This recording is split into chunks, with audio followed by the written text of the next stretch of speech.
Hello everyone, welcome to skills upgrade. நான் உங்கள் ஆஷிக் அகமது. போன வீடியோவில் ப்ரீமியர் ப்ரோவில் எவ்வளோ பேனல்ஸ் இருக்குது, அதில் மெயினான 6 பேனல்ஸ் என்னென்னு, அதில் இருக்கக்கூடிய ப்ராஜெக்ட் பேனலை பற்றி தான் போன வீடியோவில் பார்த்துருந்தோம். அதுவும் பார்ட் 1 பார்த்துருந்தோம். இது வரைக்கும் நீங்கள் அந்த வீடியோவை பார்க்கவே இல்லை அப்படின்னா கீழே டிஸ்கிரிப்ஷனில் அதோட லிங்க் கொடுக்குறேன், போய் செக் பண்ணி பார்த்துக்கோங்க.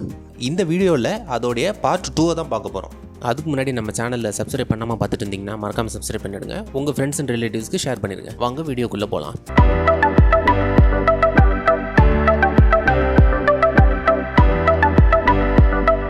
நெக்ஸ்ட்டு இதுக்கு பக்கத்தில் இருக்கிறது என்னென்னு பார்த்தீங்கன்னா ஆட்டோமேட் டு சீக்வன்ஸ் அப்படின்னு சொல்லுவாங்க. இந்த ஆட்டோமேட் டு சீக்வன்ஸ் அப்படின்னா என்ன அப்படின்னு பார்த்தீங்கன்னா, நம்ம வந்து இந்த ப்ராஜெக்ட் பேனல்லேருந்து எதையாவது ஒன்று ட்ராக் பண்ணி டைம் லைனில் கொண்டு இழுத்து விட்டாலே அது வந்து ஒரு சீக்வன்ஸ் அப்படின்னு சொல்லுவாங்க. இந்த ஆட்டோமேட் டு சீக்வன்ஸ் என்ன பண்ணும் அப்படின்னு பார்த்தீங்கன்னா, ஆல்ரெடி நம்ம டைம் லைனில் வந்து எடிட் பண்ணிட்டு இருப்போம். சப்போஸ் நம்மளுக்கு ஏதாவது ஒரு கிளிப்பு தேவைப்படுது, அந்த கிளிப்பை வந்து இந்த ப்ராஜெக்ட் பேனலில் இம்போர்ட் பண்ணி இதை நம்ம டேரெக்டாக எந்த இடத்துல கொண்டு போய் இம்போர்ட் பண்ணணுமோ, டைம் லைனில் அட்டாச் பண்ணணுமோ, இதை வந்து நம்ம இங்கேருந்தே டேரெக்டாக அட்டாச் பண்ணிக்கலாம். அதே சமயம் நீங்கள் ஓவர் எடிட் பண்ணுறதுனாலும் ஓவர் எடிட் பண்ணிக்கலாம். இப்போ அது எப்படின்னு பாருங்க. இப்போ நான் ஃபஸ்ட்டு இந்த கிளிப்பை செலக்ட் பண்ணிக்கிறேன். செலக்ட் பண்ணி டைம் லைனில் ட்ராக் பண்ணி விட்டுறேன். இப்போ இந்த இடத்துல வந்து கிளிப்பை ஆட் ஆயிடுச்சு. இப்போ நம்ம டைம் லைனில் ட்ராக் பண்ணி விட்டதுக்கப்புறம் பார்த்தீங்கன்னா, இங்கே லென்த்தாக நீளமாக பார்த்தீங்கன்னா ஒரு ப்ளூ கலரில் ஒரு கோடு மாதிரி இருக்கும். இது என்னன்னு பார்த்தீங்கன்னா டைம் லைனில் வந்து ப்ளே ஹெட்னு சொல்லுவாங்க. இது எந்த இடத்துல கரெக்டாக நின்றுட்டு இருக்குதோ அந்த இடத்துல வந்து நீங்கள் கட் பண்ணுறதும் சரி, கிளிப்பை ரெண்டாக பிரிக்கிறது, இந்த மாதிரி விஷயத்துக்கு நீங்கள் இதை யூஸ் பண்ணிக்கலாம். இப்போ இந்த ப்ளே ஹெட்டை வந்து கிளிப்போடைய ஃப்ரண்ட்டில் நான் வச்சிருக்கிறேன். இப்போ என்ன ஆகும்னு பார்த்தீங்கன்னா, இந்த ப்ராஜெக்ட் பேனலில் இப்போ நான் வேற ஒரு கிளிப்பை செலக்ட் பண்ணுறேன். இப்போ எக்ஸாம்பிள் பார்த்தீங்கன்னா இந்த கிளிப்பை நான் செலக்ட் பண்ணிட்டேன். இப்போ வந்து கீழே இந்த ஆட்டோமேட் டு சீக்வன்ஸ் வந்து ஒர்க் ஆக ஆரம்பிச்சிரும் பாருங்க. இப்போ இந்த ஆப்ஷனை கிளிக் பண்ணீங்கன்னா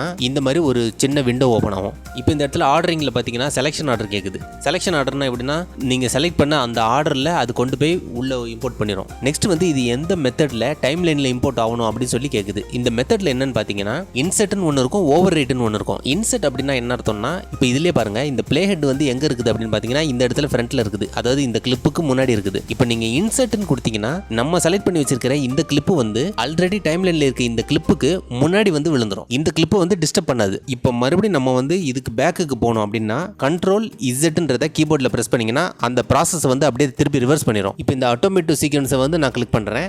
கிளிக் பண்ணதுக்கப்புறமா இன்செர்ட் எடிட்ன்ற இடத்துல வந்து ஓவர் ரைட் எடிட்னு கொடுக்குறேன். இப்படி ஓவர் ரைட் எடிட்னு நான் கொடுத்தனா என்ன ஆகும்னு பார்த்தீங்கன்னா, இப்போ ஓகே கொடுத்ததுக்கப்புறம் ஆல்ரெடி டைம் லைனில் இருக்கக்கூடிய இந்த கிளிப்பை வந்து அது ஓவர் ரைட் பண்ணி மாற்றிடும். இப்போ மாற்றிடுச்சு பாருங்க, அந்த கிளிப்பு போயிடுச்சு, இந்த கிளிப்பு வந்துருச்சு. இந்த ஆட்டோமேட் டு சீக்வன்ஸ் அப்படின்றதோடைய முக்கியமான யூசேஜே வந்து இதுதான். நெக்ஸ்ட் பக்கத்தில் இருக்கக்கூடிய இந்த ஆப்ஷன் வந்து ஃபைண்டுன்னு சொல்லுவாங்க. இந்த ஃபைண்ட் எதுக்குன்னு பார்த்தீங்கன்னா, இந்த ப்ராஜெக்ட்ஸில் இருக்கக்கூடிய ஃபைல்ஸை வந்து நீங்கள் தேடி பிடிக்கிறது. சில டைம் இந்த லிஸ்ட் வியூவில் இருக்கும்போது இந்த இடத்துல இப்படி ஸ்க்ரோல் பண்ணிங்கன்னா கிட்டத்தட்ட ஒரு 50 சில இன்னும் பெரிய ப்ராஜெக்ட்ஸில் உள்ளவங்களாம் வந்து பார்த்தீங்கன்னா 100 ஃபைல்ஸ்லாம் வச்சுருப்பாங்க.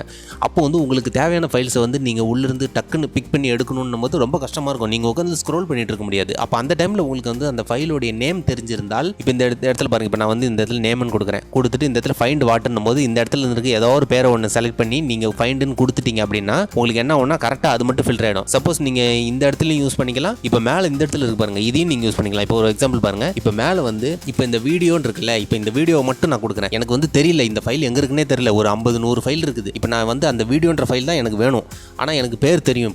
இப்போ பாருங்கள், நான் வீடியோன்னு கொடுக்குறேன். வீடியோன்னு கொடுத்த உடனே வீடியோன்ற பேர் வச்ச என்னென்ன ஃபைல்ஸ்லாம் இருக்கோ எல்லாத்தையுமே கொண்டு வந்து அது காட்டுது. அப்போ நான் வந்து என்ன பண்ணுவேன் அப்படின்னு பார்த்தீங்கன்னா, இதில் ஷார்ட் லிஸ்ட் ஆனதுனால எனக்கு ஈஸியாக டக்குன்னு கண்ணில் மாட்டிடும். இதை கிளிக் பண்ணிட்டு அதை அப்படியே ட்ராக் பண்ணி மறுபடியும் தேவைப்படுற இடத்துல வந்து நான் அந்த ஃபைலை வந்து இம்போர்ட் பண்ணிடுவேன். நெக்ஸ்ட் பார்த்தீங்கன்னா நியூ பின் அப்படின்ற ஒரு ஆப்ஷன் இருக்கும். இது நியூ பின்னா ஒன்றும் இல்லை, உங்கள் சிஸ்டமில் நியூ ஃபோல்டர் கிரியேட் பண்ணுறீங்களா அதே மாதிரி தான். இப்போ நீங்கள் ஆல்ரெடி வந்து நீங்கள் ப்ராஜெக்ட்டில் வந்து இம்போர்ட் பண்ணியிருக்கிறனால இங்கே ஃபைல்ஸ்லாம் நீங்கள் வச்சிருக்கீங்க. இன்னும் இதுக்கு உள்ளே இன்னொரு ஃபோல்டர் ஓப்பன் பண்ணி அதுக்குள்ளேயும் சில ஃபைலை நீங்கள் மூவ் பண்ணணும் அப்படின்னா உங்களுக்கு வந்து இந்த இடத்துல பின்னு கொடுத்து புதுசாக ஒரு ஃபோல்டர் கிரியேட் பண்ணிக்கலாம். நெக்ஸ்ட் பார்த்தீங்கன்னா இந்த இடத்துல நியூ ஐட்டம்னு ஒன்று இருக்கும். இந்த நியூ ஐட்டத்தை நீங்கள் கிளிக் பண்ணிங்கன்னா அதில் என்னென்ன இருக்குன்னு பார்த்தீங்கன்னா, நியூ ஐட்டம்னா இதில் வந்து புது சீக்வன்ஸ். இப்போ வந்து ஃபார் எக்ஸாம்பிள் பார்த்தீங்கன்னா, இப்போ ஆல்ரெடி இம்போர்ட் பண்ணி வச்சிருக்கிற இந்த கிளிப்ல இருந்து நான் ட்ராக் பண்ணி பக்கத்தில் டைம் லைனில் இம்போர்ட் பண்ணிடுறேன். சப்போஸ் நான் அந்த மாதிரி பண்ணாமல் ட்ராக் எதுவுமே பண்ணாமல் இந்த இடத்துல டேரெக்டாகவே வந்து சீக்வன்ஸ் அப்படின்னு கொடுத்தீங்கன்னா உங்களுக்கு வந்து ஆப்ஷன் வந்து ஃப்ரெஷ்ஷாக கேட்கும். நீங்கள் வந்து எந்த மாதிரி டைப்பில் வந்து நீங்கள் எடிட் பண்ண போகிறீங்க, அதில் என்னென்ன செட்டிங்ஸ்லாம் நீங்கள் கொடுக்க போகிறீங்க, உங்களுக்கு எவ்வளோ ஃப்ரேம் ரேட் இருக்கணும், டைம் கோடு அந்த டிஸ்பிளே இது எவ்வளோ இருக்கணும், எவ்வளோ ஆடியோ சாம்பிள் ரேட் இருக்கணும், ரெசல்யூஷன் எல்லாமே அது வந்து ஒரு டீட்டெயிலாக கேட்கும். அதில் நீங்கள் உங்களுக்கு என்ன வேணுமோ அதை கொடுத்துட்டு நீங்கள் எடிட் பண்ணக்கூடிய இந்த சீக்வன்ஸை சீக்வன்ஸுக்கு நீங்கள் ஒரு பேர் வைப்பீங்களே அந்த பேர் என்னன்றதை கீழே இந்த இடத்துல கொடுத்துட்டு ஓகே கொடுத்துட்டீங்கன்னா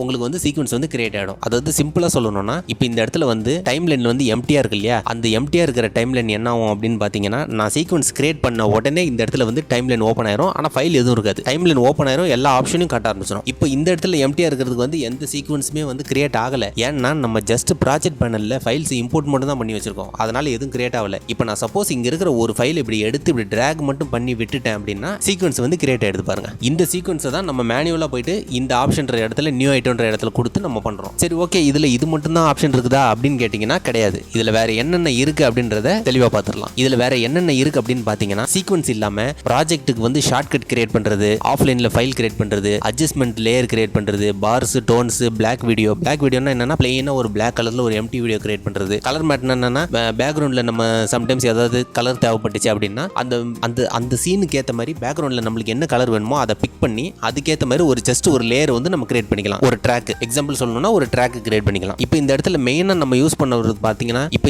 இந்த ஆப்ஷனை யூஸ் பண்ணி நம்ம மெயினாக என்னென்ன பண்ணுவோம் அப்படின்னு பார்த்தீங்கன்னா மெயினாக வந்து நம்ம சீக்வன்ஸ் அப்படின்ற ஆப்ஷனை யூஸ் பண்ணுவோம். அதுக்கு அடுத்தது பார்த்தீங்கன்னா அட்ஜஸ்ட்மெண்ட் லேயர்னு சொல்லுவாங்க. இதுதான் மோஸ்ட் ஆஃப் த யூடியூபர்ஸ் பெரிய ப்ராஜெக்ட் கிரியேட் பண்ணுறது எல்லாத்துக்குமே வந்து இந்த அட்ஜஸ்ட்மெண்ட் லேயர்ன்ற ஆப்ஷன் தான் மெயினாக யூஸ் பண்ணுவாங்க. அதை தாண்டி வேற என்ன யூஸ் ஆகும் அப்படின்னு பார்த்தீங்கன்னா பிளாக் வீடியோ யூஸ் ஆகும், கலர் மேட்ன்றது யூஸ் ஆகும், டிரான்ஸ்பரண்ட் வீடியோவும் சில டைமில் வந்து யூஸ் ஆகும். நெக்ஸ்ட் பார்த்தீங்கன்னா கிளியர்னு சொல்லி ஆப்ஷன் இருக்கும். கிளியர் வந்து பேக் ஸ்பேஸ். இப்போ ஃபார் எக்ஸாம்பிள் பார்த்தீங்கன்னா இப்போ நான் இதை கிளிக் பண்ணிட்டு இந்த கிளியர்ன்றது கொடுத்துட்டேன் அப்படின்னா என்ன ஆகும்னா இந்த ஃபைல் வந்து இந்த ப்ராஜெக்ட்லேருந்து டெலிட் ஆகிடும். சிஸ்டமில் இருக்கும் ஆனால் இந்த ப்ராஜெக்ட்ன்ற ஃபோல்டருக்குள்ளேருந்து டெலிட் ஆகிடும். இந்த வீடியோவில் ப்ரீமியர் ப்ரோவில் எத்தனை பேனல்ஸ் இருக்குது, அதில் மெயினான 6 பேனல்ஸ் என்னென்ன, அதில் இருக்கக்கூடிய ஃபர்ஸ்ட் பேனலை பற்றி தான் இந்த வீடியோவில் நம்ம கம்ப்ளீட்டாக பார்த்தோம்.